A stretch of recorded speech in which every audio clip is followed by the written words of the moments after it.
కిరణ్ గారు, ఎందుకు సిబిఐ రావాలి? షార్ప్గా కొన్ని పాయింట్లు చెప్పండి సార్. ఈ కారణాల వల్ల సిబిఐ విచారణ జరగాలి, లేదా ఈ రకంగా అవకతవకలు జరిగాయి అని చెప్పడానికి కొన్ని ఎవిడెన్స్తో కూడినటువంటి పాయింట్లు కొన్ని చెప్పండి సార్. అందరికీ నమస్కారం. మొదటగా ప్యానల్ మెంబర్స్ అందరికీ thank you so much for giving me this opportunity. నమస్తే సార్. రిక్రూట్మెంట్ కి ముందే కొన్ని జియోస్ ఇష్యూ చేశారు.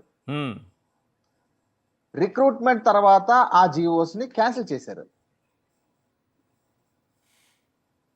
రిక్రూట్మెంట్ కి ముందే కొన్ని జియోస్ ని ఇష్యూ చేశారు, ఎందుకంటే అది ఆ జియో ప్రకారంగా లాభపడాలి అనే ఉద్దేశంతో దాన్ని ఇష్యూ చేశారు.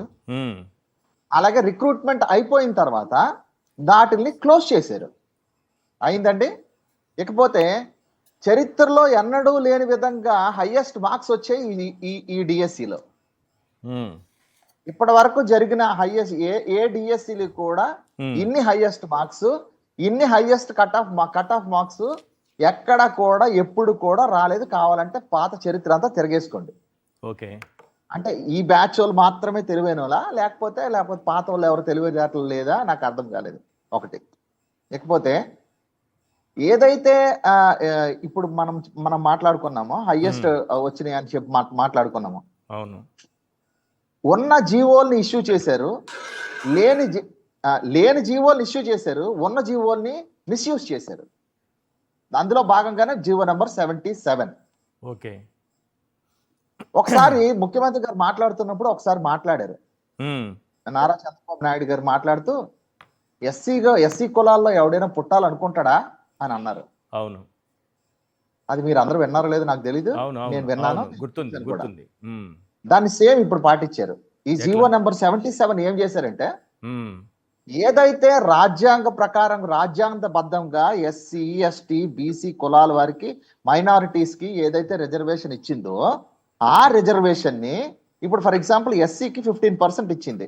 అందులో 3 బైఫర్కేషన్స్ ఉన్నాయి. SC category 1, SC category 2 and SC category 3. That is 1.5% for first category, 6.5 for second category and 7% for third category. SC వాళ్ళు ఎంత మంది ఎగ్జామ్ రాసినా ఈ 15% లోనే ఫైట్ చేయాలి. బీసీ వాళ్ళకి ఉన్న రిజర్వేషన్ ఏదైతే ఉందో వాళ్ళు ఎంతమంది రాసినా అందులోనే ఫైట్ చేయాలి. ఎందుకంటే యాక్చువల్గా ఓపెన్ కేటగిరీలో for example SC reservation candidate open వాళ్ళతో సమానంగా మార్క్స్ వస్తే వాడిని ఓపెన్ కేటగిరీలో ఫిల్ చేయాలి. ఇప్పుడు ఫర్ ఎగ్జాంపుల్ ఓపెన్ కేటగిరీ పర్సన్కి 45 మార్క్స్ 74 మార్క్స్ వచ్చి అనుకుందాం. ఎస్సీ క్యాండిడేట్కి 75 మార్క్స్ వచ్చి అనుకుందాం. సో ఈ 75 మార్క్స్ వచ్చిన ఎస్సీ కేటగిరీ పర్సన్ని ఈ ఓపెన్ కేటగిరీలో ఉన్న పర్సన్ కంటే ముందు ఫిల్ చేయాలి. కానీ వీళ్ళు ఏం చేశారంటే 75 మార్క్స్ వచ్చిన ఎస్సీ క్యాండిడేట్ని తీసుకొచ్చి ఎస్సీ రిజర్వేషన్లోనే ఫిల్ చేశారు. ఎవరైతే మైనారిటీ క్యాండిడేట్ ఉన్నాడో వాడిని అందులోనే ఫిల్ చేశారు. సో రాజ్యాంగం ఎవరికైతే హక్కు ఇచ్చిందో మీరు ఇచ్చింది కాదు ఇది. ఓకే, ఎందుకంటే అంటే ఇప్పటికీ ఇంకా ఎస్సీ ఎస్టీ బీసీ ఆ సంఘాల వాళ్ళు ఎందుకు మరి నాకు అర్థం కావట్లేదు. ఎవరికి అర్థం కాలేదు, ఈ ప్రాబ్లమ్ ని ఎవరు పట్టించుకోవట్లేదో ఏంటో నాకు అర్థం కాలేదు. ఇలా నేను అంటుంది ఏంటంటే ఇప్పుడు ఎడిషనల్ గా మీరేం చెయ్యొద్దు, ఉన్నదాన్ని పాటిస్తే చాలు. అది పాటించలేదు. ఇకపోతే ఏంటంటే ఒక డెలిబరేట్ గా ఏంటంటే కాంట్రాక్ట్ ఎంప్లాయీకి అప్లోడ్ చేయడానికి మీరు స్కోప్ ఇచ్చారు. అవును, క్వశ్చన్ పేపర్స్ అప్లోడ్ చేయడానికి ఒక పర్సన్ కి మీరు స్కోప్ ఇచ్చారు. ఆయనకి ఎవరైతే క్వశ్చన్ పేపర్స్ అప్లోడ్ చేశాడో ఆయనకి 2 ఎగ్జామ్స్ లో రెండు టాప్ ర్యాంక్స్ వచ్చినాయి. ఒకటి ఫస్ట్ ర్యాంక్, ఇంకోటి 6th ర్యాంక్. ఈయన ఏంటంటే ఏంటంటారు ఎస్సీఎస్ సోషల్ రాశాడు, అందులో ఫస్ట్ ర్యాంక్ వచ్చింది. ఇకపోతే ఏంటంటే టీజీటీ తెలుగు రాశాడు, అందులో 6th ర్యాంక్ వచ్చింది.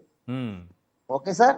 ఇకపోతే ఆయన నాకు జాబ్ రాలేదు, నాకు జాబ్ ఇవ్వలేదు అని ఆయన కోర్టుకు వెళ్ళాడు. ఆయన సర్టిఫికేట్ వెరిఫికేషన్ వెళ్ళలేదట కదా లోకేష్ గారు, చెప్పారుగా, అసెంబ్లీలో చెప్పారు కదా. ఏదో రోడ్డు మీద బహిరంగ సభల్లో లేక టీ కొట్ల దగ్గర మాట్లాడిన మాటలు కావు. అసెంబ్లీలో మాట్లాడిన మాటలు అంటే రికార్డెడ్గా ఉంటాయి, భవిష్యత్ తరాలు కూడా చూడాల్సినటువంటి అవసరం ఉంటుంది. అట్లాంటిది విద్యాశాఖ మంత్రి అసెంబ్లీలో చెప్పారు, స్టేట్మెంట్ ఇచ్చారు. అసెంబ్లీలో చాలా చెప్పారు సార్. అవన్నీ ఇప్పుడు నేను రాజకీయ ప్రస్తావన చేయడం రాజకీయ ప్రస్తావన కాదు, మీరు చెప్పిన దానికి, లోకేష్ గారు చెప్పిన దానికి ఏంటి? ఆయనేమో సర్టిఫికేట్ వెరిఫికేషన్ రాలేదని అన్నారు. అరే సార్, ఆయన ఎవరైతే the person who is affected by directly government ద్వారా ఎవరైతే ఎఫెక్ట్ అయ్యాడో ఆయన అఫిడవిట్ లో ఇచ్చాడు సార్. నా లాగిన్ బ్లాక్ చేశారు, నా కాల్ లెటర్ పంపించలేదని. ఫస్ట్ ర్యాంక్ సిక్స్త్ ర్యాంక్ వచ్చినోడికి అసలు ఫస్ట్ నువ్వు కాల్ లెటర్ ఎందుకు పంపించలేదు? ఫస్ట్ అది చెప్పాలా? మిమ్మల్ని ఎందుకు అంత గట్టిగా క్వశ్చన్ చేశానంటే ఈ ఆన్సర్ రాష్ట్ర ప్రజలు వినాలి. ఒక విద్యాశాఖ మంత్రి అసెంబ్లీ సాక్షిగా అబద్ధాలు చెప్పారనే విషయం బయటపడాలి. ఒకటో ర్యాంక్ 6వ ర్యాంక్ వచ్చిన వరకు అసలు మీరు కాల్ లెటర్ ఎందుకు పంపించలేదు? First thing. ఓకే, పంపించలేదు. వాడి వెరిఫికేషన్ రాలేదని కోన శశిధర్ గారు ఏమో వెరిఫికేషన్ రాలేదన్నారు. ఈయన ఎన్ఓసి తీసుకోలేదు అంటున్నాడు. ఫర్ యువర్ కైండ్ ఇన్ఫర్మేషన్ అంటే నాలెడ్జ్ ఎంత వరకు ఉందో నాకు తెలియదు కానీ contract employees doesn't need to go for an NOC. Okay, contract ఎంప్లాయీకి ఎన్ఓసి సంబంధం లేదు. కాంట్రాక్ట్ ఎంప్లాయీస్ కి ఎన్ఓసి అవసరం లేదు అని మీరు ఒక పాయింట్ లేవదీశారు. అయితే ఇక్కడ ఇంకో పాయింట్ కొంతమంది చెప్తున్నారు, నేను నోటిఫికేషన్ పూర్తిగా చదవలేదు కానీ నోటిఫికేషన్ లో అసలు ఎన్ఓసి కావాలన్న అంశాన్ని పొందుపరచలేదని అంటున్నారు. సార్ అది పొందుపరచలేదు సంగతి వేరే విషయం, పక్కన పెట్టండి. ఇప్పుడు ఏంటంటే వాడిని అనుకుందాం. అంటే ఎందుకంటే నేను పొందుపరిచారా లేదన్నది ఇక్కడ ఇంపార్టెంట్ కాదు. ఈ విషయాన్ని విద్యాశాఖ మంత్రి అసెంబ్లీ సాక్షిగా చెప్పడం కదా. మీరు ఇచ్చిన నోటిఫికేషన్లోనే లేకపోతే మీరు అసెంబ్లీలో ఏమో ఎన్ఓసి ఇవ్వలేదని చెప్తారు. సార్ కోన శశిధర్ గారు ఏమన్నారంటే అంటే ఆయన వెరిఫికేషన్కి రాలేదు కాబట్టి క్యాన్సిల్ చేసామన్నారు. ఓకే, ఆయన చెప్పిన ఆన్సర్ అది. అవును. ఈయన ఏం చెప్తున్నారంటే అంటే ఎన్ఓసి తీసుకోలేదు అందుకే మేము ఆయనకి బ్లాక్ చేసామంటున్నారు ఈయన.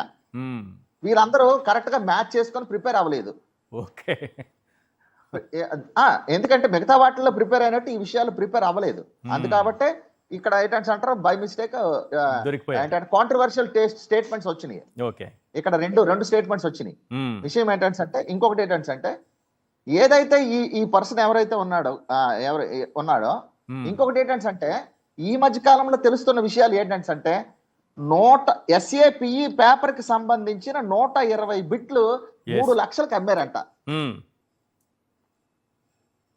SAPE పేపర్ ని SAPE పేపర్ కి సంబంధించిన బిట్స్ 120 బిట్లు 3 లక్షలకు అమ్మారు. అంటే అమ్మకం ఎట్లా జరుగుతుంది? ఏదన్నా కోచింగ్ సెంటర్ల ద్వారా జరిగిందా లేకపోతే తనకు కావాల్సిన వాళ్ళకి ఏమన్నా రహస్యంగా పంపడం ద్వారా? సార్ ఎవరైతే పేపర్ సెట్టర్స్ ఉన్నారో SCRT మెంబర్స్ ఎవరైతే పేపర్ సెట్టర్స్ ఉన్నారో every paper setter is linked with one coaching centre. Okay, అందుకు సిబిఐ ఎంక్వైరీ కావాలంటున్నాం మేము. ఇంకొక అంటే ఇది కరెక్టా కాదా, మీరు చెప్తున్నది కరెక్టా కాదా అని తేలాలంటే పర్టికులర్ గా కొన్ని కోచింగ్ సెంటర్లో ఉండేటటువంటి ఆ స్టూడెంట్స్ కు మాత్రమే ర్యాంకులు వచ్చి ఉద్యోగాలు వచ్చాయా? 100%, 100కి 200%. మీకు ఇంకొక విషయం చెప్తాను ఏంటంటే ఏదైతే SP సక్సెస్ కోచింగ్ సెంటర్ అని ఒక కోచింగ్ సెంటర్ ఉందో వాళ్ళ వైఫ్ కి స్టేట్ ఫస్ట్ ర్యాంక్ వచ్చింది. ఇది నేను చెప్పింది కాదు, ఆయనే పోస్ట్ వేసినారు. సక్సెస్ మీట్ లో వాళ్ళ వైఫ్ పోస్ట్ వేసి స్టేట్ ఫస్ట్ ర్యాంక్ విమెన్ కోటాలో స్టేట్ ఫస్ట్ ర్యాంక్ ఆమెకు వచ్చింది. అందుకు నేను సిబిఐ ఎంక్వైరీ కావాలంటున్నాను. గుడ్, మేము సిబిఐ ఎంక్వైరీ ఎందుకు కావాలంటామంటే అందుకు కావాలంటున్నాం. రైట్. ఇంకొకటి ఏంటంటే చాలా అంటే వేగ్గా మాట్లాడుతున్నాడు. ఎంత ఈజీగా మాట్లాడుతున్నాడు అంటే రిపోర్ట్ ఇప్పుడు మీరు ఎలాగైతే డిబేట్ కండక్ట్ చేస్తున్నారో అట్లా డిబేట్ కండక్ట్ చేసే ఈ ABN ఛానల్లో ఒక ఆయన, ఈ TV5 లో ఒక ఆయన ఎలా మాట్లాడుతున్నాడు, ABN ఛానల్లో ఒక ఆయన అంటున్నారు ఏంటంటే సార్ అసలు నాకు అర్థం కాలేదు ఏంటంటే పేపర్ లీక్ అవ్వడానికి అక్కడ పేపరే లేదు కదా అన్నారు సార్. నేను విన్నాను. మీరు కావాలంటే ఆ డిబేట్ తీస్తే నేను మీకు డేట్ చెప్తాను. పేపర్ లీక్ అవ్వడం, అసలు పేపర్ లీక్ అవ్వడానికి స్కోప్ లేదు, పేపరే లేదట కదా. ఇకపోతే పేపర్ లీక్ అవ్వడానికి అసలు ఛాన్సెస్ ఎక్కడ ఉన్నాయి?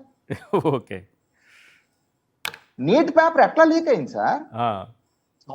సాఫ్ట్వేర్ తో డౌన్లోడ్ చేసిన, సాఫ్ట్వేర్ తో ఇంప్లిమెంట్ చేసిన పేపర్ కాదా? అవును. సిస్టమ్ లో రాసిన ఎగ్జామ్ కాదా?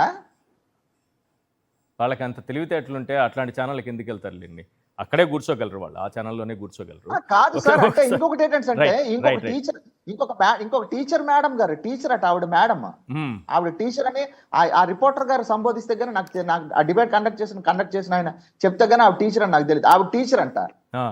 మేడం గారు బహుశా ఏంటంటే అంటే నాకు తెలియదు, సారీ మేడం, నాకు తెలియక మాట్లాడుతున్న మాటలు, ఈ మాటలు క్షమించండి. ఒకవేళ అన్ట్రైన్ టీచర్స్ లో మీకు జాబ్ వచ్చిందేమో నాకు తెలియదు. ఎందుకంటే without qualification, without pursuing an examination, without writing A competitive examination, a people getting a job in DSC, అది ఎంతవరకు మీరు ఒక టీచర్గా ఒక కాంపిటేటివ్ ఎగ్జామ్ మీరు ఒక బాధ్యత కలిగిన టీచర్గా మీరు ఎంతవరకు ఆ మాటను సమర్థిస్తారు? ఆవిడ కాంపిటేటివ్ ఎగ్జామ్ రాసి వచ్చారా, రాయకుండా వచ్చారా? నాకు అదే డౌట్ వస్తుంది. ఎందుకంటే అప్పట్లో అన్ట్రైన్ టీచర్స్ ఉండేవి. లేదు, ఖచ్చితంగా రాసే వచ్చి ఉంటారు. లేదు, నేను అదే చెప్తున్నాను. ఎందుకంటే ఇంకొకటి ఏంటంటే ఇంకొక విషయం ఏంటంటే, మీరు అసెంబ్లీలో మాట్లాడారు అన్నారు కదా. అవును. అసెంబ్లీలో ఎవరైతే మాట్లాడినా ఎవరైతే నారా లోకేష్ సార్ ఏదైతే మాట్లాడి ఉన్నారో చాలా డెలిబరేట్ గా మాట్లాడారు. ఏంటంటే మేము పివి సింధుకు కూడా జాబ్ ఇచ్చాము.